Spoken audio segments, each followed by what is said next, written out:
Celebramos en la Iglesia la fiesta de Santa Teresa del Niño Jesús, esta carmelita descalza francesa que vivió en Lisieux, que solamente vivió en el claustro 9 años, porque a los 24 murió y entró con 15.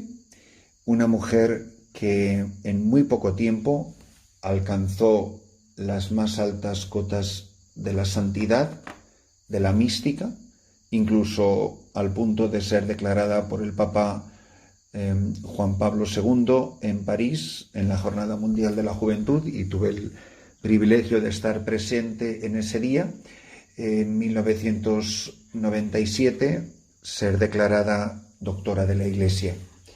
Y además, algo que a mí, por supuesto, me toca muy personalmente, por su extraordinario amor a los misioneros, la entrega de su vida por las misiones y por la extraordinaria lucidez con la que entendió su identidad religiosa como mujer consagrada en la Iglesia, esta consagración virginal, esta unión inmediata con Jesucristo esposo.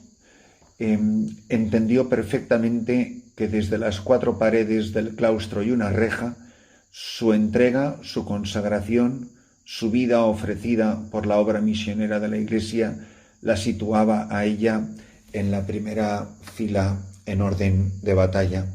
Muchos de vosotros conocéis de memoria, habéis leído, a todos os recomiendo, si no lo habéis leído, que todos leáis su autobiografía, que es muy fácil de leer, muy bonita de leer y hace un bien enorme al alma. El libro que ella escribió, que es su diario, que se llama Historia de un alma, Santa Teresa de Lisieux, Santa Teresa del Niño Jesús. En el oficio de lecturas que nos propone la Iglesia se nos ofrece un fragmento de su autobiografía que es, sin duda, el corazón de su descubrimiento espiritual, un descubrimiento que estamos todos llamados a hacer. Lo voy a leer, lo voy a compartir con vosotros, muchos lo habéis escuchado de memoria, lo sabéis y pues tenedme paciencia, y quienes lo escucháis por primera vez, no dejéis de leerlo, no dejéis de saborearlo, porque es un texto colosal, donde ella hace, a una edad tan joven, hace un análisis de su radiografía espiritual, de su búsqueda, de su inquietud, me atrevo a decir incluso de su desasosiego espiritual, esta búsqueda incesante de su lugar en la Iglesia. Y ella describe cómo hace este descubrimiento. Dice así el texto: teniendo un deseo inmenso del martirio, acudí a las cartas de San Pablo para tratar de hallar una respuesta. Mis ojos dieron casualmente con los capítulos 12 y 13 de la primera carta a los Corintios, y en el primero de ellos leí que no todos pueden ser al mismo tiempo apóstoles, profetas y doctores, que la Iglesia consta de diversos miembros y que el ojo no puede ser al mismo tiempo mano. Una respuesta bien clara, ciertamente, pero no suficiente para satisfacer mis deseos y darme la paz. Continué leyendo sin desanimarme y encontré esta consoladora exhortación: ambicionad los carismas mejores y aún os voy a mostrar un camino excepcional. El apóstol, en efecto, hace notar cómo los mayores dones sin la caridad no son nada, y cómo esta misma caridad es el mejor camino para llegar a Dios de un modo seguro. Por fin había hallado la tranquilidad. Al contemplar el cuerpo místico de la Iglesia, no me había reconocido a mí misma en ninguno de los miembros que San Pablo enumera, sino que lo que yo deseaba era más bien verme en todos ellos. Entendí que la Iglesia tiene un cuerpo, resultante de la unión de varios miembros, pero que en este cuerpo no falta el más necesario y noble de ellos. Entendí que la Iglesia tiene un corazón y que este corazón está ardiendo en el amor. Entendí que sólo el amor es el que impulsa a obrar a los miembros de la Iglesia, y que si faltase este amor, ni los apóstoles anunciarían ya el Evangelio, ni los mártires derramarían su sangre. Reconocí claramente y me convencí de que el amor encierra en sí todas las vocaciones, que el amor lo es todo, que abarca todos los tiempos y lugares. En una palabra, que el amor es eterno. Entonces, llena de una alegría desbordante, exclamé: «Oh Jesús, amor mío, por fin he encontrado mi vocación». Mi vocación es el amor. Sí, he hallado mi propio lugar en la Iglesia, y este lugar es el que tú me has señalado, Dios mío. En el corazón de la Iglesia, que es mi madre, yo seré el amor. De este modo lo seré todo, y mi deseo se verá colmado. Es un fragmento de su autobiografía, repito, que tiene por título el libro Historia de un alma. Y a todos os animo, os pido, os ruego que no dejéis de leer este libro maravilloso que tanto bien ha hecho a tantas almas a lo largo de los siglos. Ella es hija del Carmelo, es hija de la gran Santa Teresa de Jesús. Es un fruto más de la extraordinaria mística española que renovó la Orden del Carmen, tanto en su versión masculina como femenina.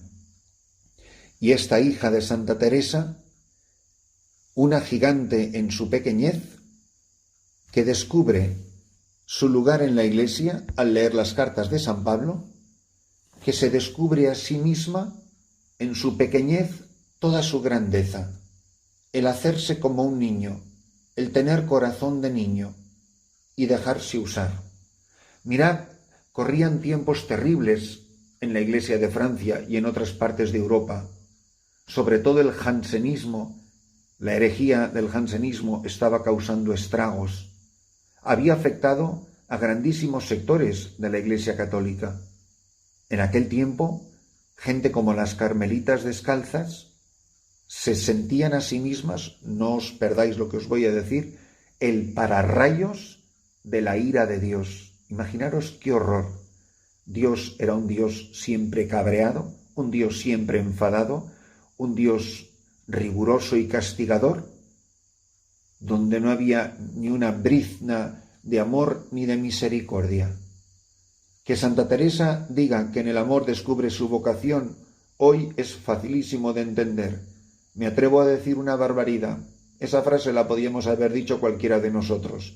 Pero decirla en el siglo XIX y entender, ellas entendían su vocación como que para que Dios no castigue a la humanidad, chico, que nos castigue a nosotras. Estamos aquí para ofrecer nuestra vida, para atraer sobre nosotros la ira de Dios, el enfado de Dios, y así que no lo descargue sobre el resto de la humanidad. Oye, pero ¿qué clase de Dios es ese? Y en medio de un ambiente como ese tan espantoso, aparece esta extraordinaria muchacha, porque no era otra cosa, que llegó a pedirle al mismísimo Papa León XIII que la dejara entrar en el Carmelo porque a tan temprana edad, varias de sus hermanas ya eran carmelitas, y a tan temprana edad no se admitía a nadie al Carmelo, y lo arrancó el permiso, y vivió verdaderamente una noche oscura, espantosa, donde la oscuridad en la vida espiritual era de tal calibre que tenía que tener el credo escrito en un papel en la mano, porque ella pensaba que se había vuelto atea. Llega a decir: cuando vayamos al cielo, si es que existe, una mujer que está pasando una noche oscura terrible, una muchacha que cuenta su infancia, que era tonta perdida, con perdón, sin ánimo de ofender a nadie. Don José Rivera, cuando la describía, decía: esa niña era mema. ¿Cómo es posible que solo con que la mirara mal su padre se echaba a llorar en casa? Entra en el Carmelo y se convierte en una gigante, en una mística, en una doctora de la Iglesia. Pero cómo la gracia en tan poco tiempo puede transformar una vida. De la mano de la Santísima Virgen del Carmen, se deja mover por el Espíritu Santo, descubre que ella en la Iglesia quiere ser un volcán de amor que por las venas del cuerpo místico irradie vitalidad a todas las vocaciones. En el corazón de mi madre, la Iglesia, seré el amor. ¿No podríamos decir eso quizá todos nosotros en un día como hoy? Y pienso en todos los misioneros, que de tantos Carmelos, que de tantas comunidades de clausura, y son tantísimas y tan diferentes y todas tan maravillosas en sus carismas particulares, estamos los misioneros recibiendo tanta vida. He repetido muchísimas veces esta frase y tengo el privilegio de tener por amigas y por hijas a carmelitas tan maravillosas, que desde luego no se merecen un padre tan mediocre como yo. Yo siempre les digo, en todas las rejas de todos los claustros, yo misionero, seguiré de pie, caminando por estas selvas, mientras tú sigas detrás de esa reja, siempre de rodillas. Mientras tú estés de rodillas, yo estaré de pie. Y hemos hecho ese trato con mis hijas del Carmen, de los Carmelos y de otras congregaciones. Yo estaré siempre en pie, mientras tú no dejes de sostenerme con el sacrificio de tu oración, con el sacrificio de tu silencio, con el sacrificio de tu amor, con el sacrificio de tu vida entregada, sosteniendo todos los misioneros como Moisés sostenía en el combate al pueblo de Israel. Qué afortunado soy de tener unas hijas carmelitas tan maravillosas que, como Santa Teresita del Niño Jesús, siendo el corazón de la Iglesia, en el corazón de la Iglesia el amor, a mí, indigno misionero, me sostienen cada día.